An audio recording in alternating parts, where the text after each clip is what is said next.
News کے ساتھ میں ہوں صبا کامران۔ خبر شامل کرتے ہیں۔ گزشتہ دنوں fair and club of Pakistan کے صدر کاشف احمد کی جانب سے 9 شہید محترمہ بے نظیر بھٹو ٹیلنٹ ایوارڈ کا انعقاد آرٹس کونسل کراچی کیا گیا۔ Fair and club of Pakistan کے صدر کاشف احمد کے مطابق یہ ایوارڈ ہر سال شہید محترمہ بے نظیر بھٹو کی یاد میں کیا جاتا ہے، کیونکہ محترمہ ہمیشہ ٹیلنٹ کی قدر کرتی تھی۔ سندھ کی کراچی کی ہر بیٹی بے نظیر کی ہی شبیہ بن کر پاکستان میں ہمیشہ زندہ رہے گی، اس لیے ہر شعبے زندگی سے تعلق رکھنے والے ٹیلنٹڈ افراد کی حوصلہ افزائی کی جاتی ہے تاکہ وہ زندگی میں مزید کامیابی حاصل کریں۔ ایوارڈز کا آغاز تلاوت قرآن پاک سے کیا گیا۔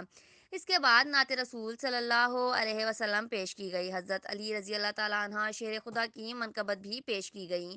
9 محترمہ شہید بے نظیر بھٹو ٹیلنٹ ایوارڈ کا مہمان خصوصی اطلاعات و لیبر کے صوبائی وزیر سعید غنی تھے۔ اس ایوارڈ میں ہر شعبے سے تعلق رکھنے والے افراد موجود تھے۔ فنکار برادری کی بھی نامور فنکاروں کی شرکت، اسی طرح پولیس، CIA، صحافی برادری اور سیاست سے تعلق رکھنے والے افراد بھی موجود تھے۔ مختلف پیپلز پارٹی کی فیمیل لیڈیز نے بھی اپنے جذبات کا اظہار کیا۔ فنکار برادری کو اجرک پیش کی گئی۔ ٹیلنٹ ایوارڈ اور سرٹیفکیٹ مختلف شعبے زندگی کے ٹیلنٹڈ اور باہمت افراد کو دیے گئے، جس میں سر فہرست کرائم رپورٹر سوہا خان کو 2021 کا بیسٹ کرائم رپورٹر کا ایوارڈ سرٹیفکیٹ دیا گیا۔ رپورٹ کر رہے ہیں کرائم رپورٹر محمد گلزار احمد، آن نیوز کراچی۔ لائک کریں، کمنٹ کریں، شیئر کریں اور بیل آئیکن کو پریس کرنا مت بھولیں۔ دیکھتے رہیے آن نیوز۔